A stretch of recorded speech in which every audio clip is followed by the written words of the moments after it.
आगे एक बार हम फिर से बता दे रहे हैं कि जो है विदेशी विवरण के बारे में। तो विदेशी विवरण में यूनानी रोमन लेखक, चीनी यात्री और अरबी यात्री भी आते हैं। तो इनमें जो सबसे फेमस है यूनानी रोमन लेखक, जिसमें कुछ लेखक का नाम भी है जिसे हम बता रहा हूँ। टेरियस हो गया, हेरोडोटस आया, और सिकंदर के साथ 3 लोग आए, निरियाकस, अरिस्टोबुलस और ओनेसिक्रिट्स आए। ये तीनों भी बहुत ही फेमस हैं। इसके अलावा एपियानस आए, मेगास्थनीज आए और डायमेकस, डायनिसियस। इसके अलावा एक बुक है पेरिप्लस ऑफ द इरेथेंसी। इसको जो है कौन लिखा गया इसके बारे में जानकारी नहीं है, लेकिन बट जो है ये पुस्तक बहुत ही फेमस है, पेरिप्लस ऑफ द इरेथेंसी। इसके अलावा टालमी और प्लिनी है। चीनी यात्री के बारे में बात करें और जो बता रहे हैं नाम, ये जो क्रम से आया है ईस्वी के हिसाब से आप लगा लेंगे। इससे पूर्व उस समय चल रहा था। फायान, सुंगयुन, वेसाई, सिंह, मातवलिन और चाओजुकुआ, ये जो है बहुत ही फेमस है। इसमें इसे जो हम बात करते हैं फायान के बहुत ही इम्पोर्टेंट है। वेसाई, सिंह, ये 3 लोग जो है बहुत फेमस है। अब हम चर्चा करते हैं तो टेरियस के बारे में चर्चा करते हैं। टेसियस ईरान का एक राजवैद्य था। भारत के विषय में जानकारी ईरानी अधिकारियों से प्राप्त की थी। इसका विवरण के बारे में बात करें तो इसका विवरण प्रमाणिक नहीं है, काल्पनिक है। तो टेसियस के बारे में इतना ही इम्पोर्टेंट है बस कि यह ईरान का राजवैद्य था। आगे बात करते हैं हेरोडोटस का। हेरोडोटस यूनानी रोमन लेखक था। इसने क्या किया, हिस्टोरिका नामक एक बुक लिखा जो भारत के विषय में लिखा गया था। कब लिखा गया है? 5 BC यानी 5 ईसा पूर्व में लिखा गया था। इसके संदर्भ में की बात करें कि जो हिस्टोरिका बुक है, हेरोडोटस के विवरण से भारत पर होने वाले पहले विदेशी आक्रमण के विषय में जानकारी मिलती है। और यही कारण है कि जब ये हमारे इंडिया के बारे में पहली बार लिख रहा है, इसीलिए तो इसे हम हिस्ट्री का फादर कहते हैं, हेरोडोटस को। भारत और यह आक्रमण पारसिकों अथवा फारस के हखमनी वंश के जो शासक था डेरियस या दारा के द्वारा किया गया। हेरोडोटस लिखता भी है कि डेरियस ने कंबोज, गंधार, सिंध के क्षेत्र को जीत कर अपने साम्राज्य का 20वां प्रांत बनाया और इस क्षेत्र में इसे अपने संपूर्ण राजस्व का 1/3% इससे राजस्व प्राप्त करता था। तो एक था हेरोडोटस के बारे में। हेरोडोटस जो अपना बुक है हिस्टोरिका, इसमें दारा के बारे या डेरियस के बारे में वर्णन करता है और ये भी बताता है कि जो भारत में होने वाला पहला आक्रमण, विदेशी आक्रमण, यही था। आगे देखते हैं डेरियस या दारा के बारे में हम बात करते हैं। इसका जो लेख है, 3 लेख है इसका मेन। बेस्तून है, पार्थिपोलस है और नक्शे रुस्तम है। कौन कौन सा? बेस्तून, पार्थिपोलस और नक्शे रुस्तम है। नक्शे रुस्तम के बारे में बात किया गया है। इसमें 3 प्रांतों का वर्णन किया गया, गदर, सतगु और हिदू। गदर मतलब गंधार के बारे में बात किया गया। सतगु मतलब सप्त सैंधव जो क्षेत्र थे उसके बारे में बात किया गया था। और हिदू मतलब हो गया पंजाब क्षेत्र के बारे में बात किया गया। अब आगे हम बात करते हैं डेरियस के 3 लेखों, जिससे वेपन जिसे हम कहते हैं कि बेस्तून, पार्थिपोलस और नक्शे रुस्तम में 3 भारतीय क्षेत्रों का उल्लेख मिलता है जो दारा के साम्राज्य में शामिल थे। कौन कौन? वही जो तीनों हम बताए थे, गदर, सतगु और हिंदू। गदर मतलब गंधार, सतगु मतलब सप्त सैंधव प्रदेश और हिंदू मतलब होता है पंजाब। एक नोट है कि जो हेरोडोटस लिखता है कि डेरियस यानी दारा ने अपनी नौसेना अध्यक्ष जिसे स्काई लेक्स को सिंधु नदी के मार्ग का पता लगाने के लिए भेजा था।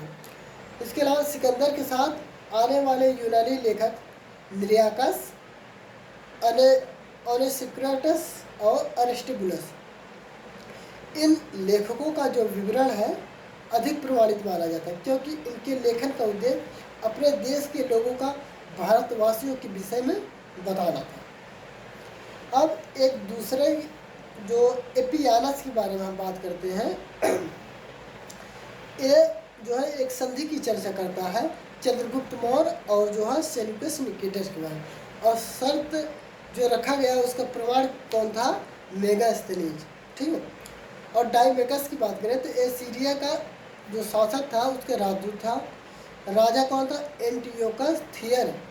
एंटियोकस थियाई जो है सीरिया का शासक था, और सीरिया के शासक का जो राजदूत था कौन था? एथिनियस था। एक तीन जो अपने इंडिया का शासक था बिंदुसार, वो सीरिया के शासक एंटियोकस से 3 चीज़ों की मांग करता है। एक मीठी अंजीर और मीठी मदिरा, दार्शनिक के बारे में करता है। तो एंटियोकस जो मना कर देता है, वो कहता है कि ये हमारे संविधान में नहीं है या कानून में नहीं है, भेजना हमारे यहाँ ये नियम नहीं है। आगे एक लेखक के बारे में बात करते हैं, डायोनिसियस के बारे में।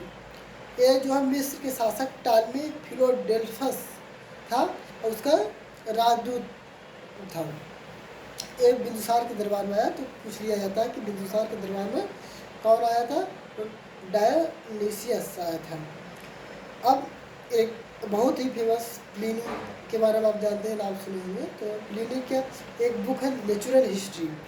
नेचुरल हिस्ट्री में क्या बताया गया है कि भारत की जलवायु, पशु पक्षी, खनिज आदि के बारे में चर्चा किया गया है। इसके अलावा भारत और रोम के मध्य जो व्यापार हो रहा था उसके बारे में भी चर्चा किया है। इस व्यापार में दुख भी प्रकट करता है क्योंकि भारत से किए जाने वाले निर्यात के साथ रोम प्रतिवर्ष भारत को 55 करोड़ का रोस्टर चुकाता है। समझ गए? तो आगे एक और लेखक है जो बहुत ही फेमस है, टालमी। टालमी के बारे में बात करें तो इनका एक बुक है जियोग्राफी, नक्शा बनाने के सिद्धांत पर एक कार्य करता है। जियोग्राफी एक टालमी का है।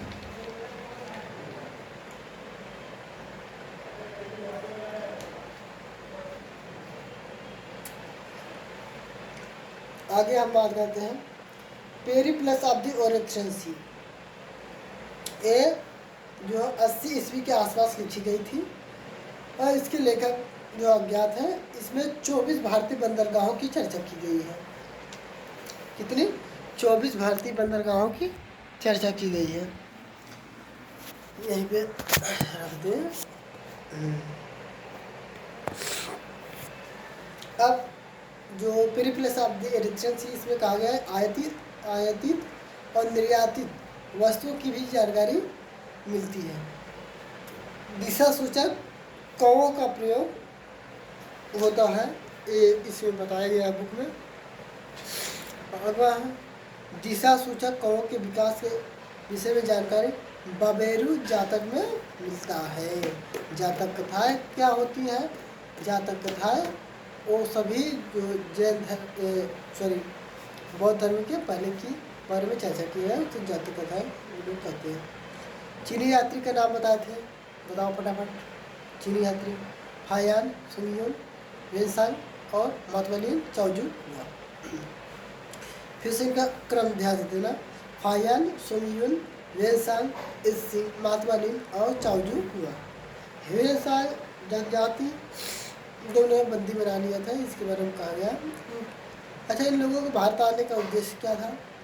जो भारत में स्थल थे उनका जो है भ्रमण करना, ग्रंथ के बारे में जानकारी प्राप्त या पढ़ना और स्तूप और चैत्य का विवरण करना, जो बौद्ध धर्म यानी गौतम बुद्ध से संबंधित थे।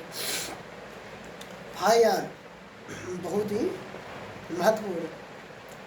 इनके पृष्ठभूमि के बारे में बात करें तो इनका जन्म जो विवादित है और इनका स्थान जो है बर्थ प्लेस है बुगांग, चाइना में पड़ता है। इनके बचपन का नाम था कुंग। कुंग क्यों रखा गया? क्योंकि एक गंभीर रोग था जिससे वो पीड़ित थे और बौद्ध मत में छोड़ दिया गया, तो कुंग कहा गया। दूसरा नाम इनका फायान था। फायान 2 शब्दों से मिला है, फा धन हियान। फा मतलब धर्म और हियान मतलब होता है गुरु, तो धर्म गुरु कहा जाता है। फायान नाम का मतलब है। भारत कब आया? 399 ईस्वी में आया। 4 भिक्षुओं के साथ आया। यह जो आया था आर्थिक प्रयोजन, धार्मिक प्रयोजन से आया था। और रास्ते कौन से रास्ते से आया? मध्य एशिया के प्रांत से ये आया था। वापस गया कब? 414 ईस्वी में। कहाँ से? ताम्र लिप्ति बंदरगाह। कहाँ पे है? वेस्ट बंगाल में है। कैसे गया? ताम्रलिप्ति वेस्ट बंगाल गया, वहाँ श्रीलंका गया, फिर जावा गया, फिर व्यापारी जहाज से चाइना अंततः पहुंच गया। यात्रा प्रारंभ कैसे किया था इसने? चांगयान से खोतान तुर्कमेनिस्तान में है। बौद्ध मठों हजारों भिक्षुओं की चर्चा करता है। फिर गंधार आया यानी पाकिस्तान, फिर तक्षशिला आया, फिर पेशावर आया। कनिष्क के द्वारा निर्मित रत्न जड़ित स्तूप जिसमें बुद्ध का भिक्षा पात्र रखा गया था। पारभौमिक स्तूप, पारभौमिक स्तूप अगर पूछा जाए तो कहाँ पे है? पेशावर में है। किससे संबंधित है? कनिष्क के काल के से संबंधित है।